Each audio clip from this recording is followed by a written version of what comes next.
What did I just do? Well, hopefully nothing.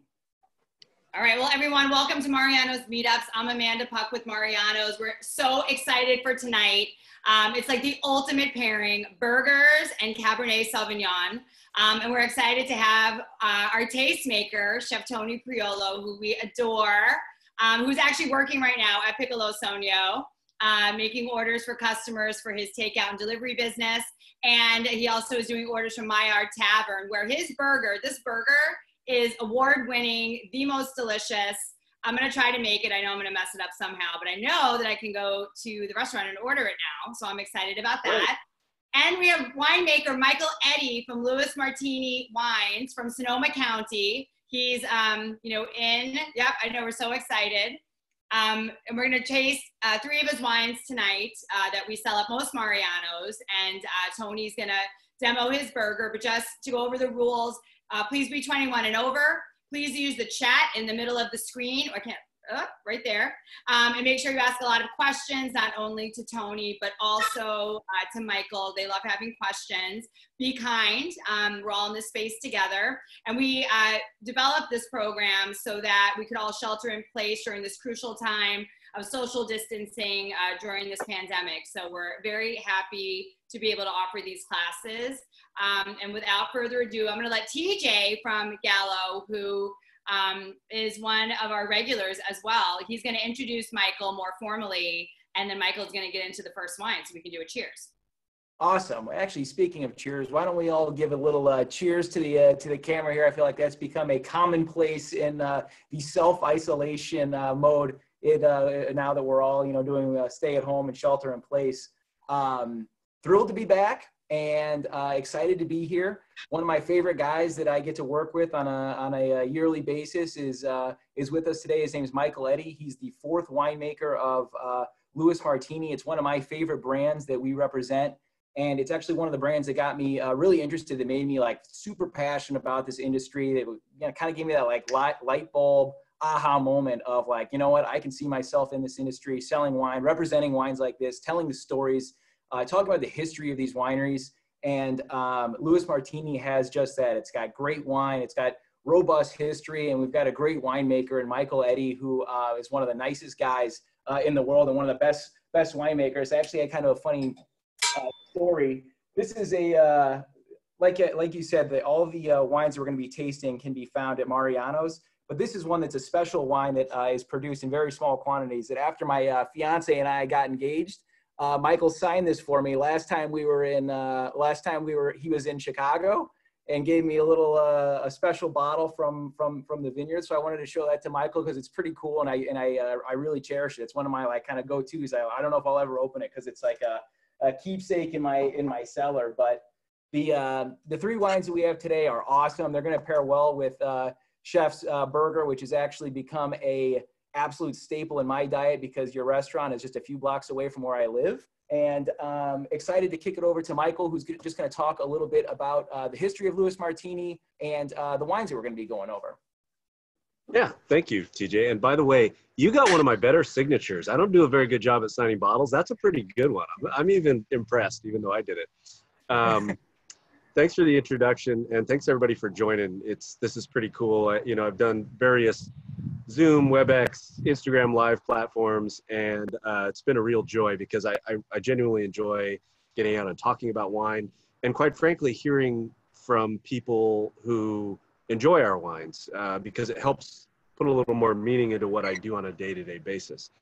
We're going to start with the 2017 Sonoma County Cabernet. I put that up in the chat. Please go ahead and start tasting the wine if you wish, but I want to give just a little background to kind of give you a better idea for those of you who don't know who we are, Louis Martini Winery. And quite frankly, it's a story that I love to tell because I think the story of Louis M. Martini, our founder, is one of the classic American dream stories. So Louis M.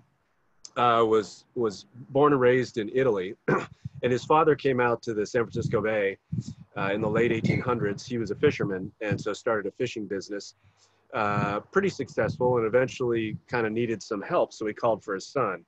So Louis M. was sent out, and I've heard different quotes, but somewhere in the age of 11 to 13 years old, he made the trip by himself on a steamship across the Atlantic and then trains all the way across. I think it took 2 or 3 weeks for him to make this trip, which I think in today's day and age is just hard to imagine a person that young taking on a voyage like that.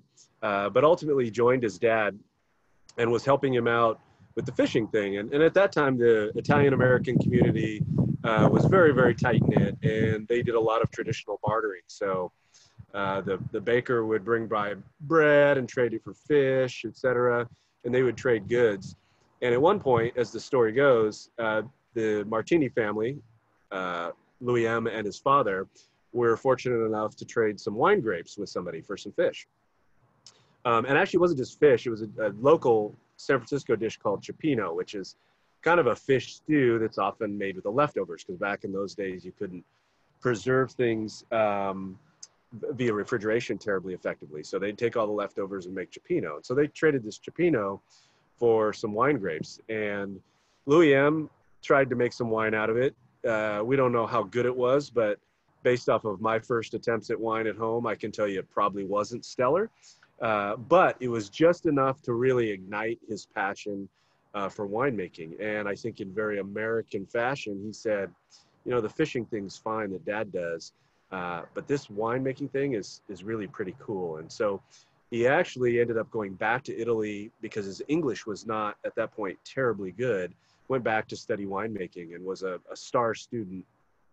Ultimately comes back to California and makes wine in several parts of the state of California, but ultimately in 1933 lands smack dab in the middle of Napa Valley and built the winery that we actually reopened after renovating a year ago, March of 19, and plants himself right in the middle of Napa Valley. Now keep in mind, most of you probably know of Napa Valley. It's revered as one of the wine world's best spots to grow Cabernet in particular, but a lot of varieties of wine. But in 33, when Louis M. landed there, it was just ag land. In fact, there wasn't a whole lot of wine grapes. There were prunes and walnuts and row crops and all of these things. So it was mixed agriculture. But I do think that one of the things Louis M. seems to have had to me is a combination of really great vision, and then on top of that, quite a bit of luck, because he ended up landing in St. Helena, which literally is north to south, almost dead center of the Napa Valley, what would become the capital of Cabernet. And he started forging a craft where he definitely had an attraction to mountain vineyards. And in fact, only 5 years after he built his winery in Napa Valley, he purchased what is now a very famous vineyard that we still own called Monte Rosso Vineyard. And the wine that TJ shared, the Gnarly Vines, is actually off of grapevines. We still make it off of grapevines that are over 125 years old off of the Monte Rosso Vineyard. So really special place. And again, Louis M. just had this vision and also the luck to be in the right place at the right time to buy this vineyard that was established in the 1800s. And he went on to really pioneer a lot of things within Napa and even outside of Napa County. And his son and grandson continued to do the same thing. Louis P., the second generation, actually contributed some notable technical contributions to the wine industry, including wind machines that we used to manage frost in the vineyard. The family had some of the first temperature-controlled fermentations, meaning cooling jackets on the outside of the tank. So really we're pretty a core part. They helped found, Louis M. helped found the Napa Valley Vintners Association, which is a very well-known trade association that's still going today. So just an integral part of the history of Napa Valley. And quite frankly, it's an honor for me to be a part of that legacy. And I draw upon that for inspiration. We clearly aren't trying to make the exact same wines that Louis M. or P. or Michael Martini made. But there's a lot of inspiration, and it gives a lot of meaning to what I do on a day-to-day basis. So that being said, where are we today? Well, we have a strong history in mountainside vineyards. We have a strong history with red wines and Cabernet in particular. And so today we really, while we make a number of other varieties, we really put a lot of our focus into Cabernet Sauvignon. And let's see, let me do a quick count. I believe we are at 8 different Cabernet Sauvignons that we make today. And in the next couple of years, with some new projects I have in the works, we will end up at 11 different Cabernet Sauvignons. So we're going to get to taste a small collection, 3 of them today. But I think it's really important to what we do, because part of demonstrating mastery is your ability to take one ingredient or material and really showcase it in a collection of styles or interpretations, if you will. And hopefully you'll see a little bit of that with these 3 wines we taste today. So we're going to start with what is our most broadly distributed, largest volume item, the Sonoma County Cabernet. This is the one, yeah, Amanda's holding it up there for you. This is the one that most people know us by, because it is the easiest to find. And, you know, being the lowest price, most well distributed, it could be easy to say that, or to assume that it's not a huge priority for us, or that I don't take a lot of pride in it. But quite frankly, exactly the opposite is true. This is the wine that most people know us by. And so me and my team take this wine very seriously. And when we talk about wine, Cabernet Sauvignon, one of the most important things is structure and mouthfeel. You probably are all aware that Cabernet has a very unique density, structure, mouthfilling quality to it. And so we want to capture that in all the wines. But the reality is that people also drink a lot of wines as cocktails these days. And the tough part with Cabernet is that it can have a lot of tannin, right? It can have this drying quality. And when you have it on its own, that can be very unpleasant and lingering after a half a glass. And so Sonoma County, what we're really trying to do is capture that richness, that density, but have enough of a roundness and approachable quality to it that you recognize it as Cabernet, but it can be had on its own, but it still works with food. And so to do that, we're making this wine. Actually, 2/3 of it comes from 2 vineyards, specific vineyards in Sonoma County, where we control the farming that we own.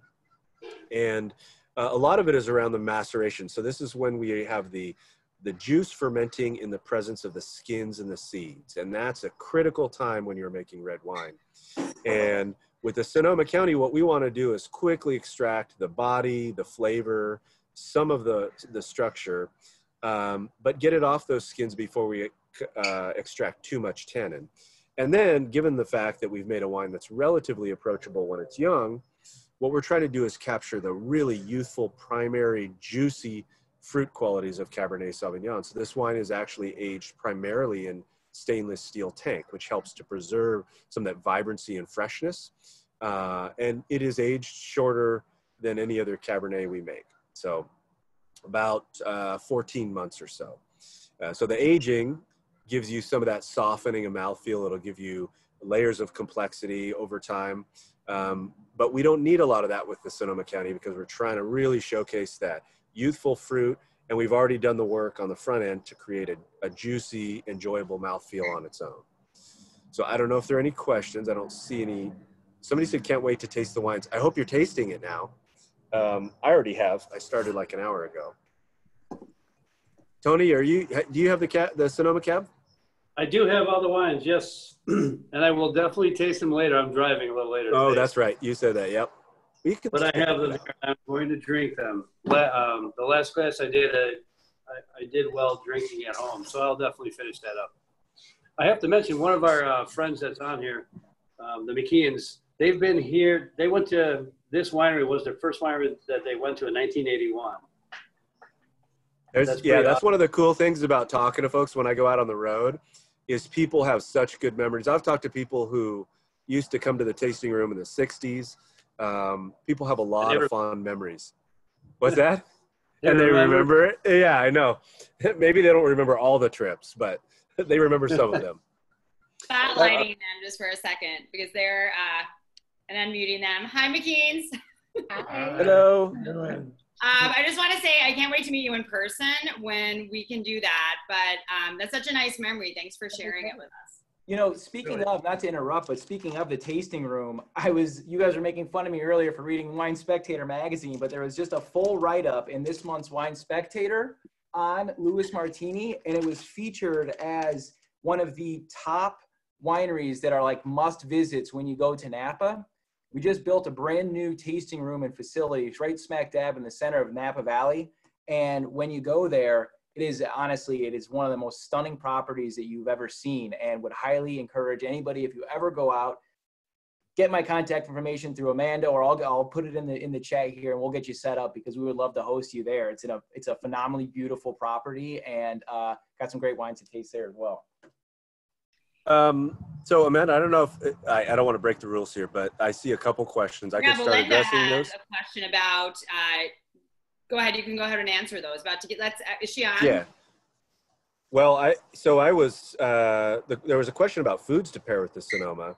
I think one of the great things about Cabernet is that it's not really difficult to pair. When you have a wine with density and tannin, all you need is fat and protein. If you have fat and protein, it's going to be beautiful, which is why I'm stoked that Chef's going to be making a burger, because I think, especially as we go into Memorial Day weekend, maybe for you guys out where you are, I don't know if the weather's going to be that great, but I know for me, it's going to be an awesome weekend. And so getting the grill out and starting to fire that thing up, maybe for the first time this season, is a really cool thing. So I think for the Sonoma specifically, because it has a little more sweetness and juiciness to it and is not quite as tannic, you can get away with slightly lighter fare. So you can go into pork, maybe even some fatty fish that might be a little more difficult. But chicken thighs, right, if you've got skin on, anything, again, with some protein and fat is really going to showcase the wine very, very nicely. And Tony, I got another question here I can answer, but I don't know if you're like ready to fire up there. I'm ready. I just get excited when you say protein and fat. Sorry, I love that. Yeah, I know. It does it for me too. Yeah. Yeah. Yeah, let's get started with the burger with Tony, and then we can come back to all the questions, because Tony might have to go cook food and work in the restaurant. Perfect. All right, okay, Tony. Welcome, everybody. Thank you very much. Welcome to my makeshift kitchen here at Piccolo Sonio Maillard Tavern.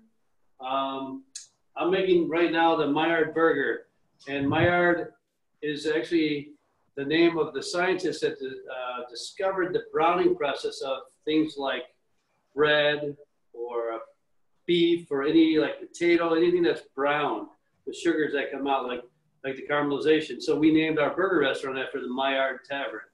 A lot of people think it's called Maillard Tavern. We don't tell them. We just let it happen. But Maillard Tavern is because the browning of the fatty substances in things, or the proteins and the sugars that are coming out, like this dough. This is the potato bun. That's what we're going to use. That browning process is called the Maillard reaction.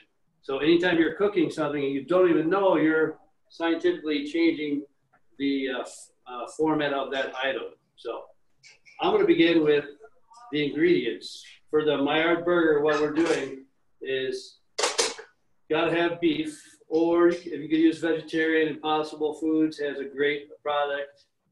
When we came up with this class, they were starting to become a beef shortage, so it's perfectly okay to use the Impossible or whatever the other one beyond is. Or also at Mariano's, they have this great pub burger with cheese stuffed inside. I've used that before in my house. It's pretty good. The fat content we use in it is about 80-20. Somebody just asked a question. I happened to see that. So 80% meat, 20% fat. You got to have the fat. You could definitely use ground turkey as well. It's up to you. So Tony, what about cuts? Chuck, sirloin. So on this particular one we use partial 3 parts. I like to use a mix of chuck, short rib, and sirloin all mixed together. That's like our blend of the beef that I'm using. And it's got some nice marbleization and color. And the reason why, it's an 8-ounce burger, but I have these skinny little patties. You can see that. The reason why I'm using 2 4-ounce patties for each burger is because I want the browning of the meat. I want the Maillard reaction. It's like when you're making a burger or searing something in a pan, there's that like crust, that browning crust where all that flavor is concentrated. So if I had a big 8-ounce burger, I'd only get 2 sides, top and bottom. Now I have 4 sides if I'm doing 2 skinny burgers. That's why I'm doing this particular one. It also kind of goes with our name. So I got the burgers. I have some bacon that's chopped up for the bacon jam. Onions. Onions are very sweet. They add to the bacon. the bacon jam. So that's the first thing we're going to start is making the bacon jam, because that takes a little bit of time. And then also I have crispy onions for a garnish, and we'll show you how to make those. Super easy. You can also buy them already made. I think they're jerky onions or something. They sell them at the store. But they're super easy and gluten-free. I'll show you how to make those. Pickles, Dijon mustard, mayonnaise, cornstarch, cheddar cheese. I use a grape maple syrup that I get from Mariano's, and red wine vinegar for both of those. So, and what was the last thing? And then vegetable oil. I just happen to have this really great olive oil, Piccolo Sonio olive oil that we use. At Maillard Tavern, I use duck fat. So great, but I don't have any here at Piccolo Sonio. So the first thing I'm going to do to make the bacon jam, we'll walk you through this process, is I have a pan, kind of a thick pan, and I have some diced bacon. I'm just going to go ahead and kind of crisp it up. What we're going to do is we want to add a little bit of oil. We'll strain off the oil when you make the jam. We're going to saute it. You can already see the smoke coming out. There's nothing better, and I know some vegetarians too, there's nothing better than making bacon and the smell of bacon. Even if you don't eat bacon, the smell of bacon is amazing. So just imagine that going on right now. And that's going to start to brown. And what I do is I also add some onions. I have some sliced onions we're going to add into that. We'll caramelize that. That's going to take a little bit of time. So if you're cooking along, hopefully you've heated and made that ahead of time. We'll try and speed up the process. I would be careful at adding salt to this point. One of the tips is because a lot of bacons, they cure it with the salt. And they use sea salt to do that. So we'll go ahead and adjust when I puree the bacon jam in a RoboCoo or a food processor. That's when you're going to taste it, adjust the salt. So I won't do that right now. But you can definitely add black pepper to that. So basically what we're doing is when the bacon cooks, the fattiness of it will, a lot of the fat will absorb out, we'll strain it off, we'll keep the meat. And then we're going to add, for the sweetness, maple syrup, which bacon and maple are a perfect marriage. Like bacon, maple, and Cabernet Sauvignon, perfect marriage. What do you think about that? That sounds great. Right? Yeah, I mean, we definitely get some of those kind of caramelized flavors from the barrels. So the barrels, you mentioned Maillard reactions. When barrels are toasted, the barrel staves actually have sugar in them, and there's caramelization. There's also the lignin and other components of wood that gets browned, and so you get a similar complement of flavors. Not exactly the same, but similar. And you guys burn the inside of the barrel? Yep. Well, we don't burn it. Burning's more for bourbon.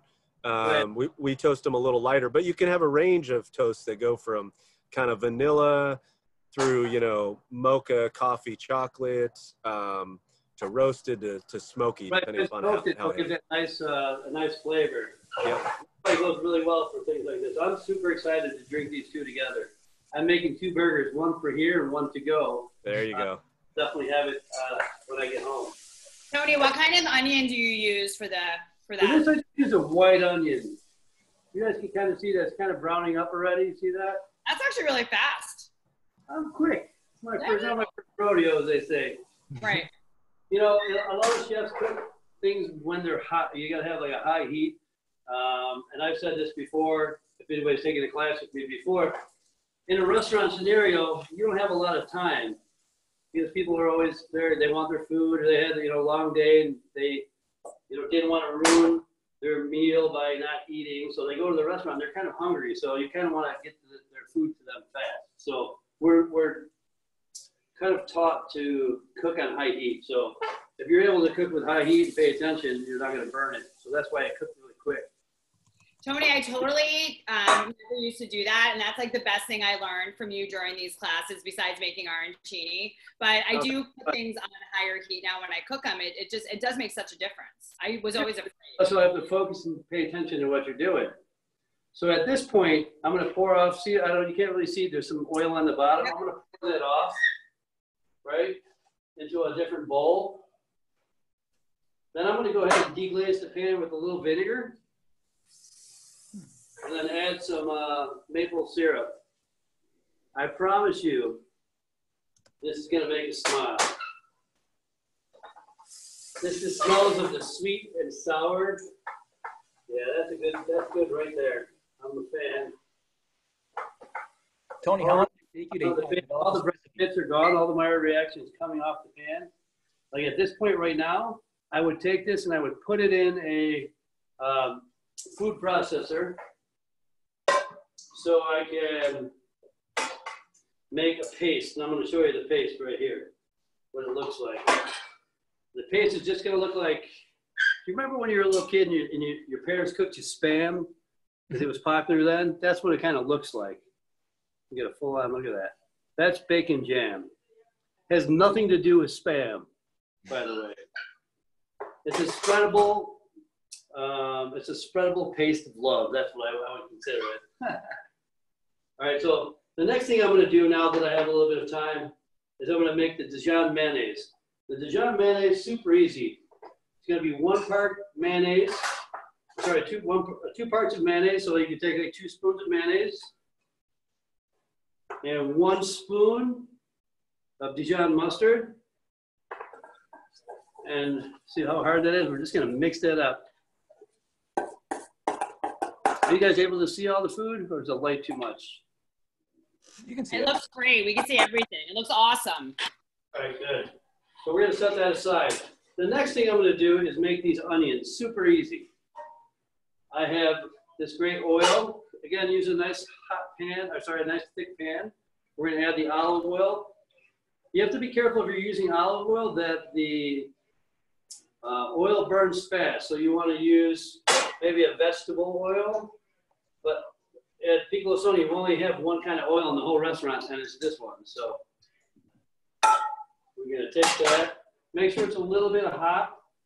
In a bowl, we're going to add some cornstarch, some sea salt and black pepper.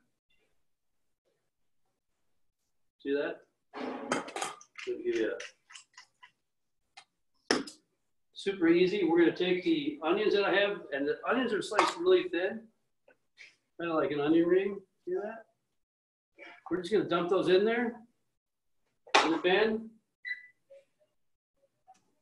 and then coat the onions with the cornstarch. And what's going to happen is, you guys ever have those jerky onions you put on your baked green beans at Thanksgiving time? Yes. Same idea, but you're making your own fresh one. One of the tricks is paper towels on a plate. I know paper towels are really hard to get these days, but Mariano has some. I got them there on Sunday, so go quick.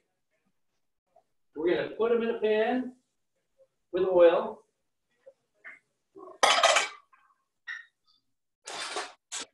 We're going to fry them up till they're crispy.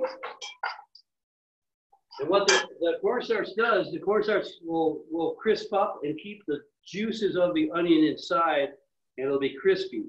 And when they come out of the pan, I'm going to put them on this paper towel and plate, so it'll absorb the rest of the oil. And then when they're still warm, I'll add salt to them. So you're doing that. You're kind of shallow frying them, Tony. Is that right? They're not really deep fried. Yeah, you can deep fry them if you have a deep fryer. Not everybody has a deep fryer at home, or, you know, if you don't have these or you don't want them, you don't have to use these. You can use fried onions or caramelized onions or just raw onions. It depends to you. And that's one of the, excuse me, one of the best things about cooking at home is you're the boss. I'm not going to be there behind your back saying, hey, you didn't do it right. My little girl will do that at home. Yeah, you're not doing it right. Good, great if you were. You guys can see that? I'm not that hard. Yeah. Starting to crisp up. Amanda, are you doing this at home? Yep. I'm like, mine actually look pretty good. I'll see if I can grab them. It's pretty quick. It's not that hard. And you can make a bunch of these ahead of time, and you can eat them like chips, whatever. Fried onions are pretty awesome. And you can use them in garnish on salads. If you use the vegetable oil, it's pretty healthy. Stay away from canola oil, though. I don't know anything about where canola comes from. Is that a plant? Or is that manufactured? I don't know. I'll take olive oil over that anytime. So these guys are crispy. I'm going to drop them on the plate. See how long that was? It wasn't that hard at all.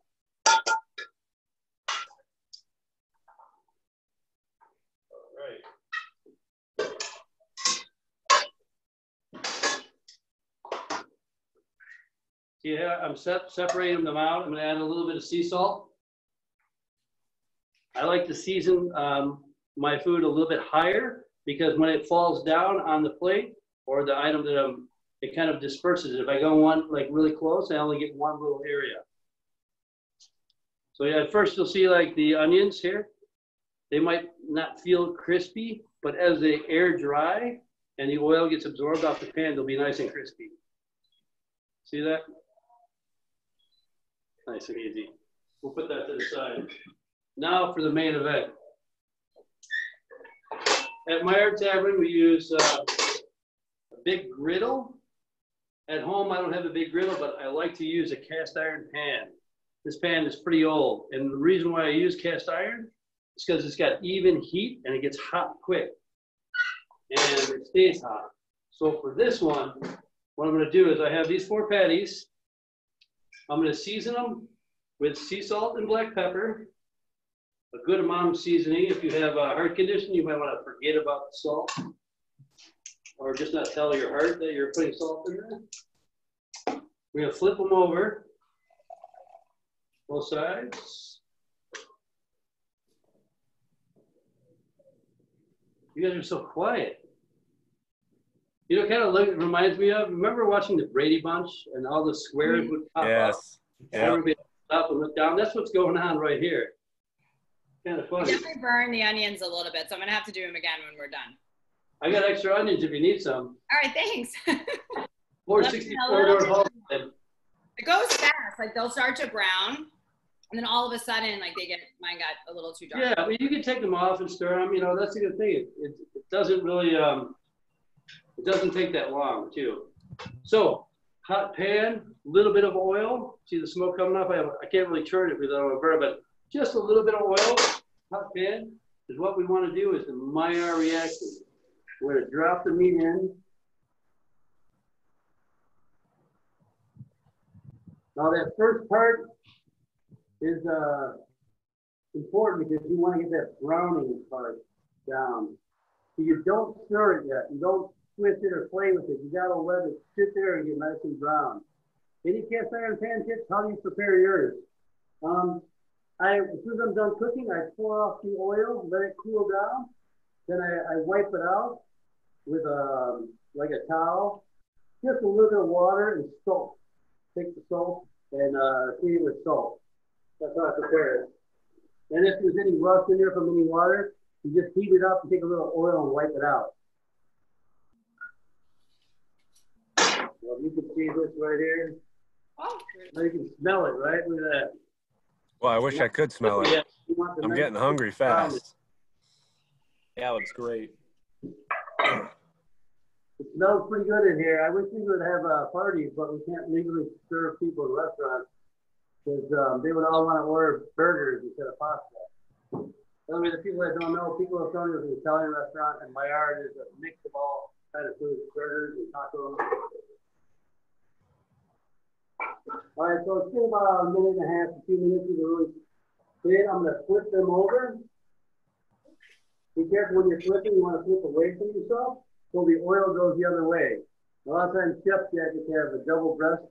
The reason why they have that is because this is where all your essential arteries are, your heart and things. So then that extra protection will help if you burn yourself. So as soon as I flip them, what I like to do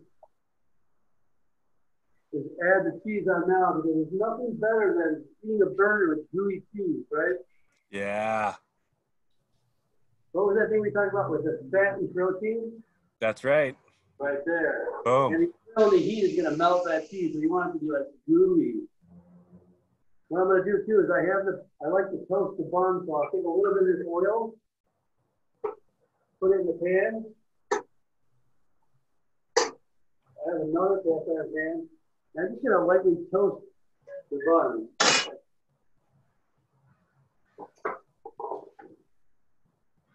Remember that bacon jam we had? Oh, yeah. Yes. I'm going to take that bacon jam when I'm toasting the bun, put it on the bottom part of the bun, and spread it on there like that, and then toast that guy down. Oh. And don't be shy with the bacon jam.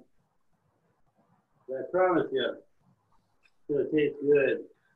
You can just eat a bacon jam sandwich if you want. You're at home. So that's going to adhere while you're toasting that? That's going to stay to the bottom, yeah, and then I'm going to take the tops, toast the tops. Because it's all, right now at this point, now it's all about the build. We want to impress you, and you know, when you see that burger, you come to the restaurant, you see that Maillard Burger, you're going to be like, you want to be impressed when you see that guy. I'm going to show it to you. You guys can smell what I'm smelling now? It's amazing. I never thought, by the way, I always wanted to be a chef. I never thought that I would be cooking burgers live. My brother used to make fun of me. Oh, you're going to be a Whopper flopper. Well, it's kind of true, but I actually love it. Here's kind of part of the build, right? I don't even see those are nice great. and gooey. I'm going to put each piece on top. Let the cheese adhere. Let the cheese adhere to the other piece of meat. Because again, you want to eat cheese. How much better is the cheese if it's melted? All right. So I have the bacon jam came off. You can see that? Wow, that's fantastic. Oh, yeah. See this guy right there? The buns are toasted. Got to have a toasty bun. You know why you toast the bun? Because it helps absorb all the liquid. Because burgers are messy, right? A lot of times they fall apart. You go eat a burger, you got to toast the bun a little bit so the toast will help. It dries it up, and the liquids from the meat or whatever the sandwich you're making will absorb into that and kind of keep it together. So on the other side, on the top side, what I'm doing is taking a little bit of that Dijon mayo that we made. We're going to just put a little scoop on there and stir it around. Like a nice little swoosh. With cheesy burgers. Oh man, that feels good. I saw those strings of cheese, melty cheese there. Look at that. Yeah. Isn't that, look at that. Let's try that again. Nice and slow. Oh. You Instagrammers out there, that's where it's at. Tony, I may have missed it. What kind of cheese are you using? Sharp cheddar cheese. Oh, I forgot pickles. You got to have unsweetened pickles. I don't like sweet pickles on anything. So I have these pickles that are they're made locally, and they're kind of sour. I like the sour because you're getting different textures. The sweetness will be from the bacon. But we're putting those guys in there. Here we go. I got a little procession for you guys and staff. Pull that damn dogs out! Surprise visit from our managers. How you guys doing? Enjoy Hey, it. guys. Hi, everybody. Pedro, Chiro, Ulysses. They're a manager at Piccolo Sonoma. Hi, Chiro. Hi, Ulysses. I told them to come and have some fun. Buon appetito. Grazie. Ciao. What does it smell like in here, Chiro? Oh, it's bacon and burger. So that was my surprise treat for you. That was dessert. That was a great treat. Thanks, guys. So I thought it was kind of fun. So anyway, I have the onions. We're gonna put that on top, and we're gonna take. As a chef, it's got to have presentation. We're gonna take this Beautiful. and just cap it on the side and serve it like that, so you kind of see everything that's going on. Tell me that doesn't look sexy. Wow. Gorgeous. Yeah. Right? A little something in there. That's awesome. I'm going to take a picture of that. Hold on. Put that back up there. That looks great. That's awesome. Oh my God.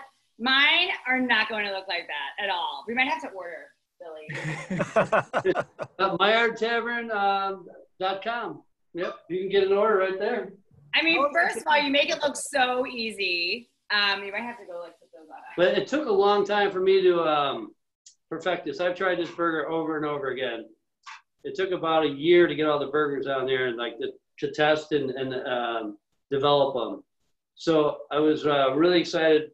This was our favorite, so we decided to call this the Maillard Burger. I mean, look at that guy right there. Huh? I mean, it looks unbelievable. Memorial Day kickoff right here. Unbelievable. All right, so Tony, we have a few questions. Can you cook the onions first? Yes, Oh, yeah. and use the oil to cook the bacon jam mix. So that's what you did do. I had everything prepared ahead of time. Yeah, it was all cut. And then any cast iron tips? I know you gave some earlier. Yeah, just like, so after this is done, what I'm gonna do is, you can rinse it off, just dry it really good. So if you wash it, that's great. Put it back on the fire, on the stove, and let the heat, turn it up a little bit and let the heat dry it out. Because you don't want it to rust. And if it does get the rust, just put a little olive oil or a little vegetable oil and rub it on there with some salt. Right. My cast irons are my favorite in the kitchen. They're Oh yeah, I'm a big fan. We use them to make breaded pork or breaded turkey breast or chicken for the kids, or I use them to make meatballs. You can make them arancini, which are rice balls. They're a good thing. Uh-oh, somebody's got a picture. Can we make that one bigger? we gotta see if anyone made it. Oh, yep. Mackenzie, of course. Hold on. Mackenzie nailed it. Oh, nice. Wow. Look at that. So Mackenzie, you over. Amazing. Unbelievable. You're doing such a great job with all these recipes. You're really doing awesome. We're ready to eat them now. Top Chef Junior, jump on that one. They look great. Awesome job. You should make our kids cooking classes. We'll talk after this. Good job, Mackenzie. That's awesome. All right, let's see if anyone else. I'm not showing anybody mine because. No, you got to see yours. Come on. I mean, they're not done yet. I'm busy looking at the questions. There you go. Excuses. And then someone wanted to know about the best type of bun. You like the potato for this, but. Potato bun because maybe I just like the texture of it. It's not too hard. It's not too soft. It doesn't get in the way. It doesn't break apart. You know, that we tried a bunch of different buns, like, you know, and I think it was a good vehicle for a burger because you kind of have that backyard when the first burger you had was in your backyard, I can guarantee it, right? So you're eating that, it's like a soft crunch, and you get the meat, you get all the flavors there. So for me, this was the best burger choice. So can you cook this on a charcoal grill? You sure, absolutely you can. That's up to you. You won't get the same effect when you cook burgers on the grill unless you put like a foil or a pan on top of it, but I really enjoy searing my burgers at myself. I don't know if I could I'll grill a burger, not a problem, but I prefer them seared now. And it's just my personal opinion. Very different style. Very different style, right? Yeah, absolutely, absolutely. It's like a steak. You know, you can grill a steak, or you can go to a steakhouse to get a steak. Why is the steakhouse always better? Because they're searing it first in a really, really high heat, creating that Maillard reaction, that Maillard crust that's on there, and that's what gives a lot of that flavor. Another question is, are there any suggestions, Tony, for combining the 3 different types of meats? Like if you're doing the chuck, the short rib, and the other. Local, you guys do that, I think, on your pub burger. It's not just one kind of meat. There's a combination. Or you can just ask the butcher, hey, do you have ground sirloin, you have ground chuck, and you have ground short ribs, or can you get short, and mix it yourself. You know, do a 30-30-30. That's one thing I like to do. And believe it or not, I have to say, I saw Mariano sells these ones from the TV guy, Wahlburgers. Oh, yeah. It's really good. I tried it. They have a similar blend to ours. Again, the blend, somebody just asked that, the blend is chuck, short ribs, and sirloin, 33% each. But if you're doing it at home, I know like there's grinder attachments on like KitchenAids and some other things that make it easy to do it if you want to do it yourself. Yeah, I don't know how many people would do that at home, but certainly, you know, that's what support your local butchers, your local grocery store. I think it's a great idea. I agree. Timothy, I did burn the onion, but I will show you my burgers in a moment. I just want to make sure that we don't have any more questions for Tony. I think everyone's excited to come do takeout from your restaurants, Tony. Everyone's excited for when you open. Oh, of course, the McKeans have a great question. Can you do the burger on a cast iron pan on the grill? Of course, yeah. High heat. You can even do it in your pizza oven there, Doug. And the pickles. What kind of really hot in your pizza oven and put it on your grill, but use a towel when you're touching the pan because you want the heat, you want the sear to create the Maillard reaction. By the way, I just took a little piece. Oh, I can't wait to get rid of this not in front of all these people. Because it is messy, but that's okay. I know, mine are gonna be messy. Probably for other reasons than that they're delicious. Can you tell us more about the pickles? The pickles, so it's just cured with a little bit of sugar, very light sugar, salt and vinegar, and I get them from my produce guy. I'm not sure that's a local company that makes them. So you just want a non-sweet pickle. All right, I think we got the restaurant, Dawn and Nicholas. Why don't you give the address, Tony? We are at 494 North Milwaukee, which is one of the 6 corners on Grand Milwaukee in Halstead. Right across from this really good Italian restaurant called Piccolo Sonio. Then there's also a bar there, Richards and Emmett's. You probably know Emmett's from a TV series.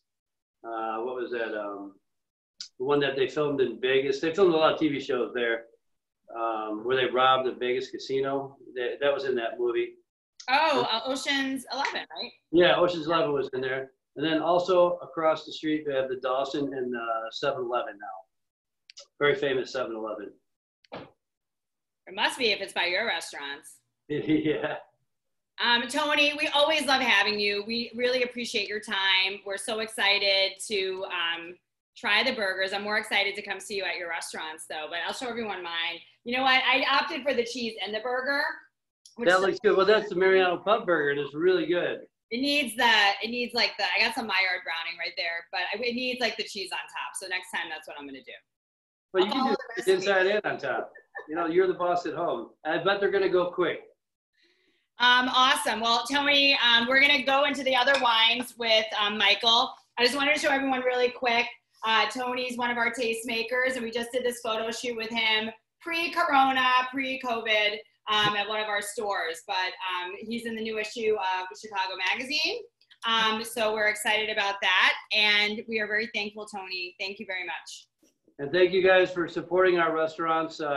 Hopefully we have restaurants when we get out of this with all your love and support. And Mariano's, you guys have done amazing things for us in our community, and we're happy and honored to be here. And thank you for everything, guys. Thanks for including me in on this. And I can't wait to drink this and eat that burger at the same time. Awesome. All right. Well, we're going to flip back to Michael. We're going to go taste the other wines with him, which is Bye, super everybody. Thank you. Thank you. Thanks, Chef. I'm hungry now. I know. I kind of want to taste my burger while you're going through the wines, but I'll wait. Yeah. No, you should. If I had a burger, that's what I'd be doing. All right, I'll tell you guys. I'm going to have to run to the grocery store after this now so I can make a hamburger. You do your own gardening and stuff too, don't you, Michael? So you're going to have some fresh ingredients, right? I do, yeah. We're not quite there. Not a lot in the garden quite yet, but we're getting there. Cool. Yeah, so 2 wines to go. So we tasted the Sonoma County. I mentioned what we were shooting for with that Sonoma County. When we move into the Napa and the Alexander Valley, we're looking at a very different style. And I love having these wines next to each other for those of you who do, because they're the same vintage. And the reality is, with both the Alexander Valley and the Napa Valley, the winemaking on those wines is fairly similar. Not exactly the same, but it's fairly similar. So what you perceive in differences between those 2 wines is largely driven by the place that they are grown. And so I'd start with the Alexander Valley. The Alexander Valley is in Sonoma County. It's a smaller location within Sonoma County and a little closer to the ocean.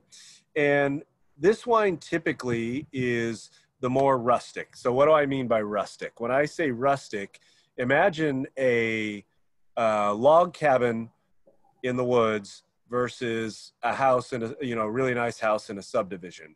Rustic means it's a little less refined, a little less polished, a little rougher around the edges. And that's exactly what Alexander Valley is like.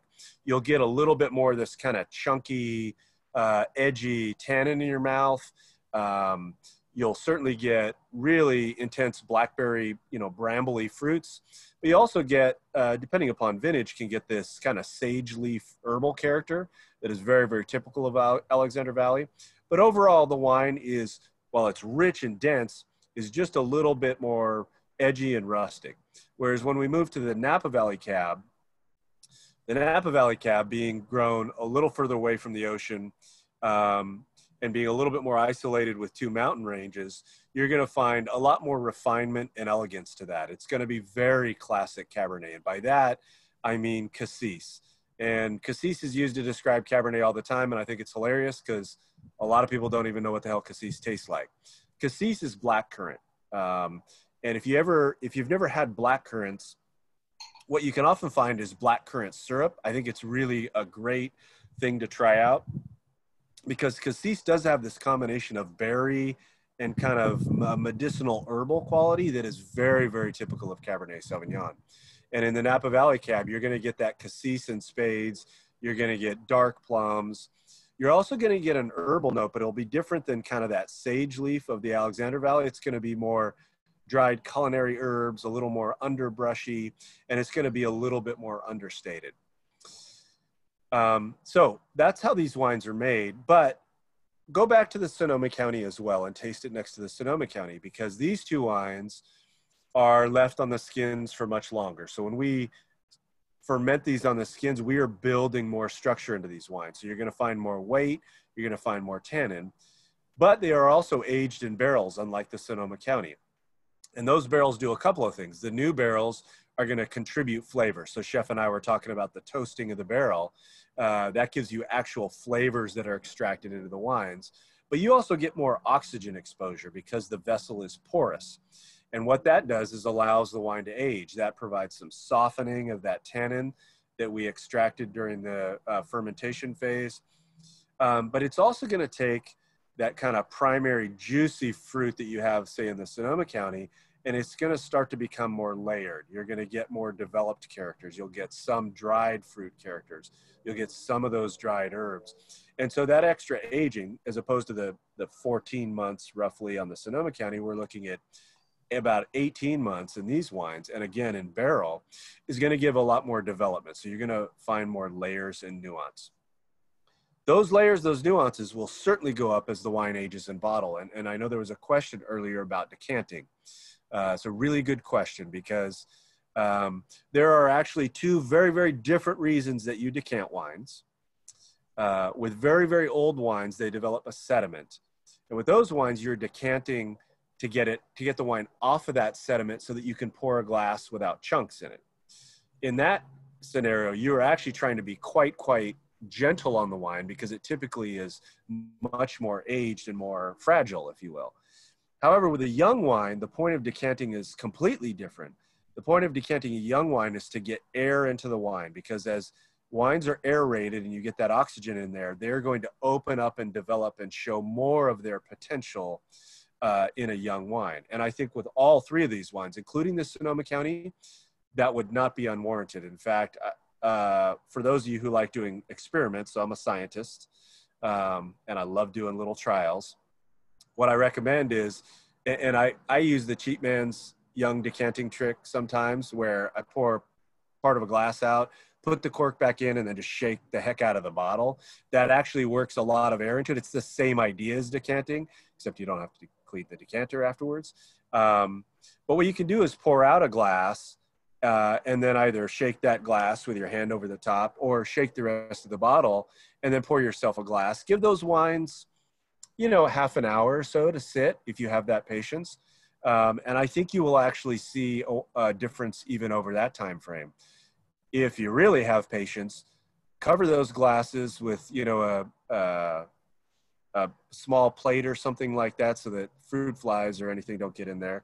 taste them the next day. And I think you'll find that those differences have amplified even further. But if you're not into doing the trials, trust me, a little air is not going to hurt. So shake up the bottle or pour it very vigorously into a decanter, lots of sloshing, even slosh the decanter around a little bit.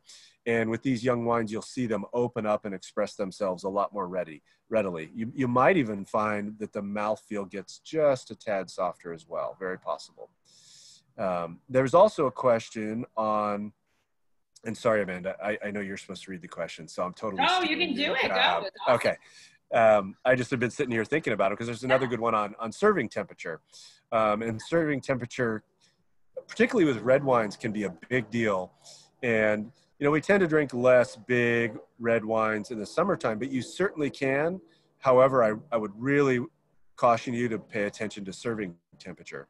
I always like to err on the side of too cold because you can always let your wine warm up. It's once you have it in the glass, if it's too warm, it's very difficult to cool it back down. Rough, like as a number, 65 degrees about. So cellar temperature for wine would be 55 to 60 degrees. Serving probably is better around 65. But cellar temperature is a great place to start. And then if you find the wine's not expressing itself much, you can just use your hands in the glass, you know, just cup and swirl a little bit. It'll warm up a few degrees. But what happens when wines, particularly big red wines, are too warm is that tannin, that astringency is going to seem really oppressive. The alcohol in the wine is going to come out and express itself more and kind of subdue the perception of fruit and flavor. So definitely I would err on the side of too cool. Cold, i.e. a refrigerator, you know, in the upper 30s, 40 degrees is definitely going to be too cold. And you can try that. And I think you'll find, well, I don't taste a whole lot. The wine seems really tight and lacking generosity. But it's a good thing to experience because that's kind of how you learn what is really, really optimal. So I don't know if there are any other questions specifically on these two wines. Question about Cab Franc.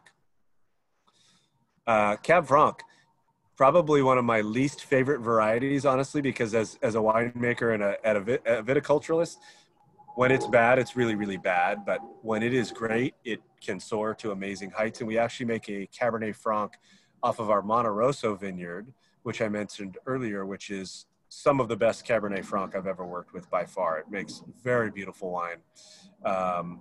Unfortunately, that's only available tasting room and wine club, but you can order it online from us. And I think there was a question also about Zinfandel. Zinfandel, yes. So that was actually the wine that TJ showed earlier. The Gnarly Vines Zinfandel is a single vineyard Zinfandel off of Monte Rosso vineyard. And again, it's from those vines that I mentioned are about 127 years old. So very unique beast. Not the only Zinfandel in California that is that old, but there aren't a lot of vineyards with Zinfandel that age. And it really creates some unique characteristics. The Monte Rosso vineyard in general tends to provide this this spice quality, and it's really noticeable in the Zinfandel, kind of a green, white, peppercorn blend, but figuratively. I mean, it is literally too intoxicating, but I was speaking in the figurative sense. There's also a Cabernet that's sold that's from that same Monte Rosso vineyard, very famous vineyard that you can find at Mariano's in select locations.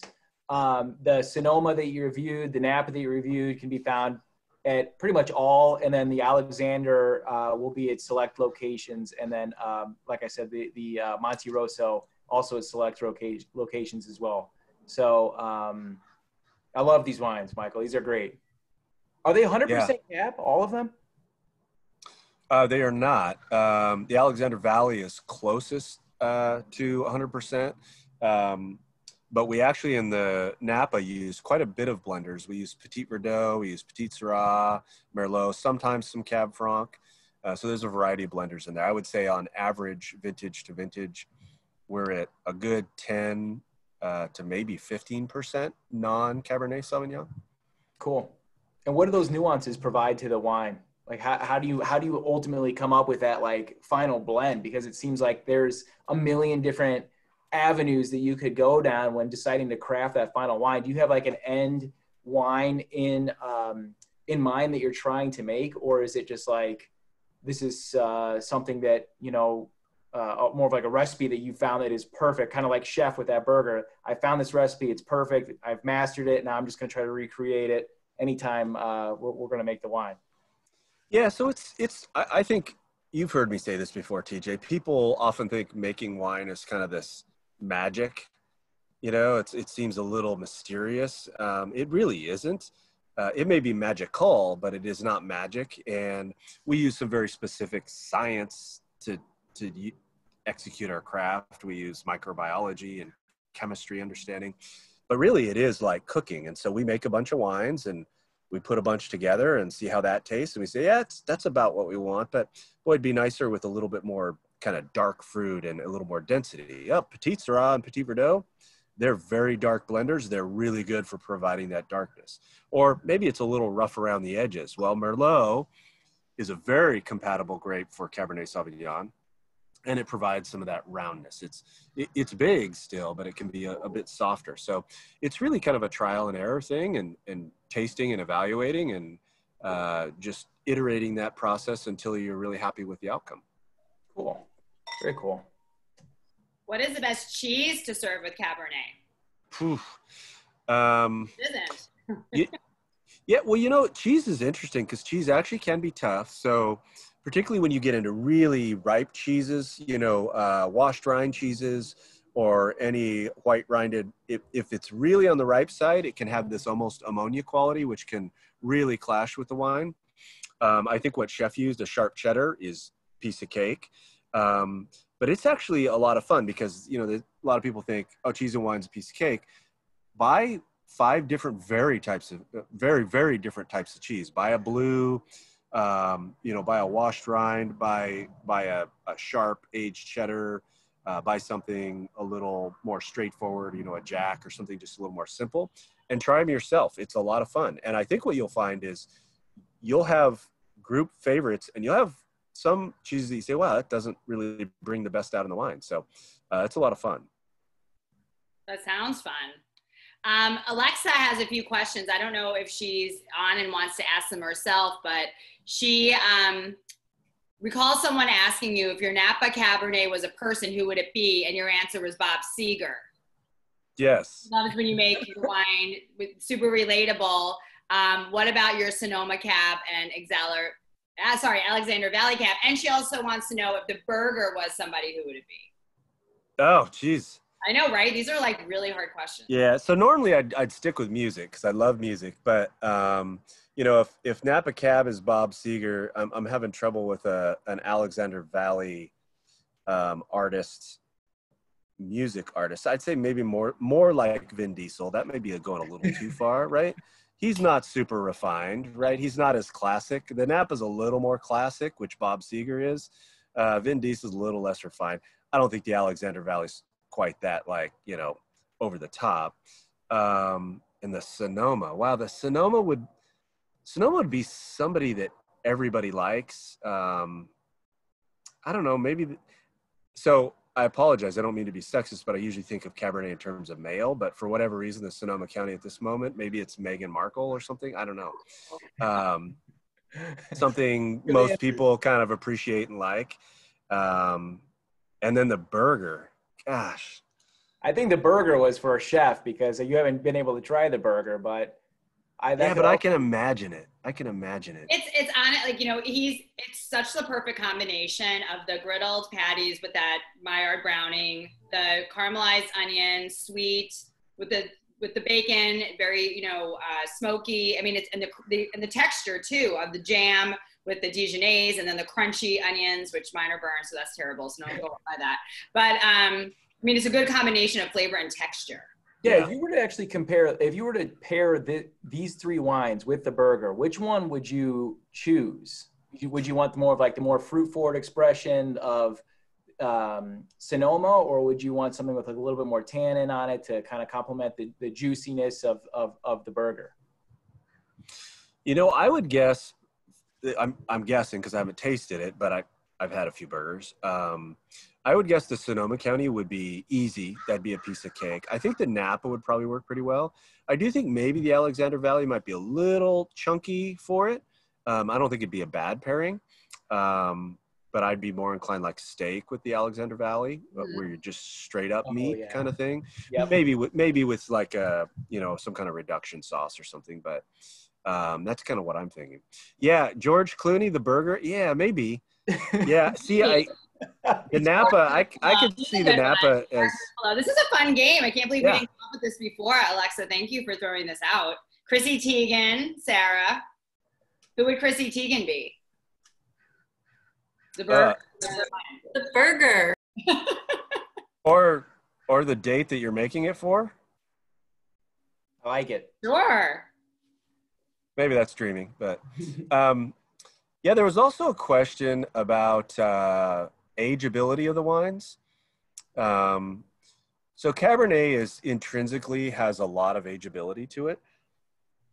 You would think, being the Sonoma County being more youthful and accessible, that it wouldn't age that well, and we certainly aren't intending that wine to be aged for decades.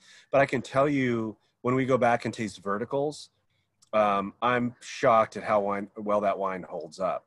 Now, I will say it doesn't develop quite as dramatically as the other two wines, but it holds up to age just fine. It's not going to fall off a cliff.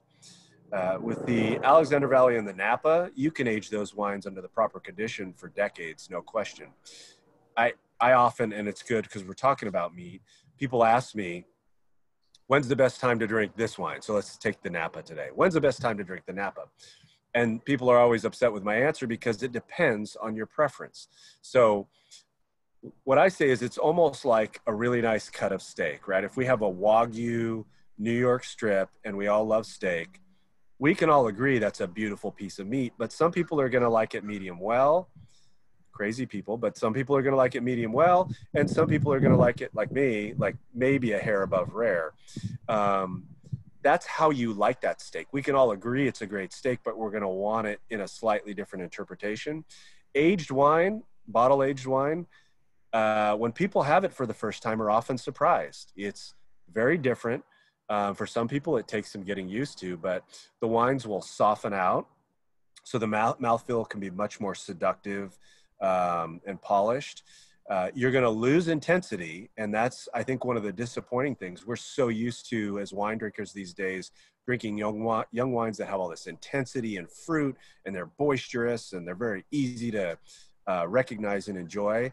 Wines will get more subtle with age, but with that subtlety also comes complexity. So they will develop more layers. Instead of this kind of one monotone fruit note, you'll get some fresh notes. You'll get dried berries, you'll get the herb, you'll get some earth, you may even get some kind of beef brothy, browned notes.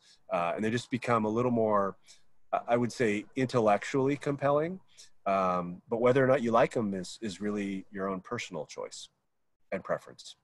They're all very different. Not that I expected them to be the same, but you definitely, like, you know, as we're going through what you're saying about each wine, the first one, the Sonoma Coast, definitely has more fruit forward. It's very light. It's much lighter. Even though when I first tried it, I was like, oh, this is like a really great, you know, California cab. But when you get into the components, and it changes a lot also, not to rub it in, but when you eat the burger with it, it changes, you know, your palate a little bit and what it tastes like. I did like all the wines with the burger. I actually really like the Alexander Valley with it the most, but I think when you said it was more like rustic, I just maybe in my more like a burger wine, you know, and I did think it paired really well, but they all actually tasted really great with it. Good. Yeah. And some of it's personal preference too, right? I mean, there's a lot to food and wine pairing, but there's also a lot to what do you like, right? And I don't think any of those three wines would be bad with the meal. So it's which wine do you like? Drink the one that you like. I think I like the herbaceousness in that one. You mentioned like the sage and the herb. Yeah. Definitely like things that are not like quote unquote typical with wines, and I love. I mean, that's a great wine. They're all great, but I really liked that one. Cool. With the burgers or without the burgers, and I like your comment too about how wine is also a cocktail, because nowadays, I mean, you know, when we're all allowed to hang out again and go to restaurants, you know, a lot of people are drinking wine as, you know, aperitifs or at a bar or at home. It's not, they have to be more quaffable and not so much, they're not always intended. They don't always need to be with food. Yep. So there's a question about which wine I am most proud of. So it's kind of interesting. I have to be honest, enjoying the wines that I make is not easy for me. So I don't know if anybody out there has ever done any renovation in your house yourself, do it yourself projects, but right, I've done a lot of different things, but you do tile, and every time you walk in the room, the thing that stands out to you is that one tile in the corner over there that's not quite perfect, Nobody else sees it, but it stands out to you like a sore thumb. My wines are kind of like that for me. Part of my job is to be critical of them. So it's a little harder for me to enjoy them than it is most people, but I will say that wine that TJ held up earlier, the Gnarly Vine Zinfandel, is year in and year out something I absolutely adore. That wine, I could just smell that wine for hours. It's and it's a very special place. You don't get to work with a lot of 125-year-old vineyards in your career, so there's something special for me in that regard. So I enjoy that one more than most usually. Amanda, I don't know if you saw, one of the things that I love when I introduce this wine to new people is just the tremendous value that it is. Robert Parker, who's one of the, I'd say premier scoring critics out there, said that this is the best wine in the world for under $20. Well, the Sonoma County was the best wine in the world for under $20. So really impressive. All of these wines are just tremendous values. So I think that that's also pays a tribute to Michael and how he's able to, craft these wines that they drink 3 times what they cost in stores. So Mariano's, carries all of them and that we reviewed today. And we're lucky to have partners like you guys to sell them because we're super proud of them. So thank you. Oh my gosh, thank you. We're happy. This is Michael, we don't really have access to have winemakers come into our stores all the time. And when TJ and the team proposed this is really a treat to have you talk through the wines, talk about food pairings. We really appreciate it. We can tell the hard work that you put into it. So thank you for being with us today. Oh, thank you. This is a blast. I love doing this. TJ, show the Wine Spectator really quick before. I can't believe you didn't bust that out earlier. I should have. Well, you're making fun of me earlier. So this is this month's Wine Spectator. If you go to it, there is a there's a 2-page ad in Wine Spectator this month and showcasing the Napa Valley. But more importantly than the ad, it actually has a full article on when you are in Napa Valley, I'm sorry if you can't hear me, where to eat, where to visit, where to stay, and most importantly, what wineries to visit when you're out there, with a big picture of Louis Martini Winery that just went under that massive renovation as one of the top wineries to visit when you're out there. And I've been out there when it opened up, and it's stunning. It's a game changer. So we're thrilled to host people if they can ever make it out. And yeah. Thank you. We're signing up. I want to meet Michael in person. So me and Sarah are field trip. Sounds good. Come on out. Well, when we're open. Thank you so much. It's so great to see the same people every week. We love having you, the McKeans, everyone who's here. We really appreciate it. And TJ and your team, Alexa's on, and Michael, we appreciate your partnership. I know Tony had a run, but it's always a pleasure to see what he's cooking up. I mean, I know this is a very hectic, chaotic time, and it's a lot of stuff's going on that's not that great, but at least we get to learn and be together, and we're very appreciative. So we're going to end tonight, but you know how to get hold of Sarah or I if you need anything. And Larry, actually I just saw him pop up, but I have to say he took last week's class with Brian Jupiter and made the mac and cheese, and I guess it all disappeared in a day supposedly. So we appreciate you always participating also. That was fun. Now we're going to say goodnight. Everyone have a great night. Stay safe. Thank you. Cheers. Bye. Cheers. See ya.